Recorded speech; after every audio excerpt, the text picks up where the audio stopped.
ಈ ಮಧ್ಯದಲ್ಲಿ ಕೆಲವು ರಾಜಕಾರಣಿಗಳು ಹೇಳಿದ್ದಾರೆ, ಇದು ಸಾಕು ಬಿಡಿ, ಇದು ಕೊಟ್ಟಿರೋದೇ ಸಾಕು ಬಿಡಿ, ನೀವು ಮನೆ ಆಸ್ತಿನ ದೇಶಕ್ಕಲ್ಲ ನಮ್ಮ ರಾಜ್ಯಕ್ಕೆ ದ್ರೋಹಿಗಳು ಯಾರು ಹೇಳಿದ್ರು. ಕುಮಾರಸ್ವಾಮಿ ಸ್ಟೇಟ್ಮೆಂಟ್ ಮಾಡಿದಾರಂತೆ ಸಾಕಿದ್ರು ಅಂತ ಅಂದ್ಬಿಟ್ಟು. ಸೊ ಅದಕ್ಕೆ ನಾನು ಈ ಸಂದರ್ಭದಲ್ಲಿ ಹೇಳ್ತೀನಿ, ನೀನು ಒಬ್ಬ ನಾಡ ದ್ರೋಹಿ, ನೀನು ಒಬ್ಬ ಪ್ರತಿನಿಧಿಯಾಗಿ ಅವ್ರ ಜೊತೆ ಒಂದೇ ಸಂಸತ್ ಸದಸ್ಯರು ಇರ್ಬೋದು, ನಿಮ್ಮ ಪಾರ್ಟಿಲಿ ಇಬ್ಬರೇ ಇರ್ಬೋದು, ಅವ್ರ ಜೊತೆ ಅಲೈನ್ಸ್ ಮಾಡ್ಕೊಂಡಿದ್ದೀರಿ. ನೀವು ಮಿಕ್ಕಿದವರೆಲ್ಲ ಸೇರಿ ನಮ್ಮ ರಾಜ್ಯಕ್ಕೆ ಕೋರ್ಟ್ ಹೇಳಿತು, ನಿಮ್ಮ ಕೈಲಿ ಹೇಳೋಕ್ಕಾಗಲಿಲ್ಲ, ನಿಮ್ಮ ಕೈಲಿ ನೀವು ಅದ್ರ ಬಗ್ಗೆ ನಮ್ಮ ರಾಜ್ಯ ಹಿತಕ್ಕೆ ಯಾವತ್ತೂ ಕೂಡ ಒಂದಿನ ಆದರೆ ನೀವು ಹಿಂದೆ ಸ್ಟೇಟ್ಮೆಂಟ್ ಕೋರ್ಟ್ ಮಾಡಿಬಿಟ್ಟಿದ್ದಲ್ಲ ಎಲ್ಲ ಮರ್ತುಬಿಟ್ಟಿದ್ದೀರಿ ಅಂತ ಕಾಣ್ತದೆ.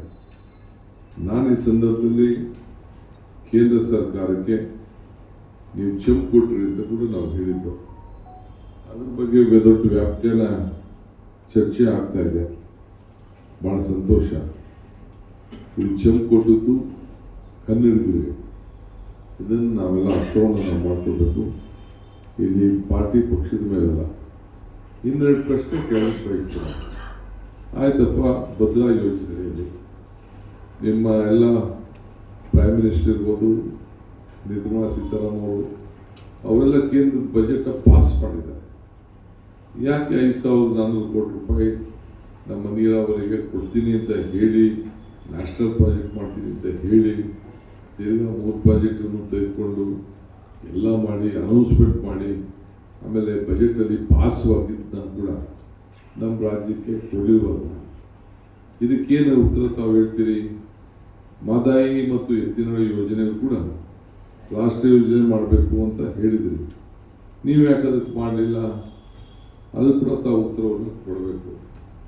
ಸೊ ಹಂಗೆ ಆಮೇಲೆ ಕುಮಾರಸ್ವಾಮಿ ಬೇರೆ ಹೇಳ್ಬಿಟ್ಟವ್ರೆ, ನಾನು ಗೆಲ್ಲಿಲ್ಲ ಅಂದರೆ ಗೆದ್ದರೆ ಅದನ್ನು 1 ತಿಂಗಳಲ್ಲೇ ಕೈ ಬರ್ಸ್ಬಿಡ್ತೀನಿ, ಕೈ ಹಿಡಿದು ಎತ್ತಿನಹೊಳೆ ಇವೆಲ್ಲ ಕೂಡ ಭಾಳ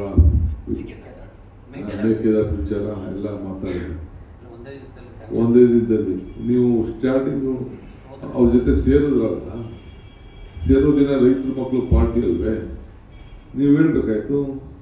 ನೀವು ಫಸ್ಟು ಒಂದೇ ದಿನ ಕೈ ಹಿಡಿದು ಬರ್ಸ್ಬೇಕಾಯ್ತು. ಅವತ್ತೇ ಹೋಗಿ ಮಾತಾಡ್ದಂಗೆ BJP ಅವ್ರು ಲೋಕಲ್ ಹೋಗಿ ಮುಂಚಿತವಾಗಿ ನೀವು ಹೋಗಿ ಮಾತಾಡೋಕ್ಕೆ ಹೋಗಿದ್ದಲ್ಲ, ಅವತ್ತು ಹೇಳ್ಬೋದಾಯ್ತು ಇದು ನಮ್ಮ ರಾಜ್ಯದ ಹಿತ ಅಂತ. ನಾವು ಮಾಡೋಂಥ ಯೋಜನೆಗೆ ಹೋರಾಟಕ್ಕೆ ನೀವು ಬಾಯಿ ಬಂದಾಗ ಮಾತಾಡ್ಬಿಟ್ರು.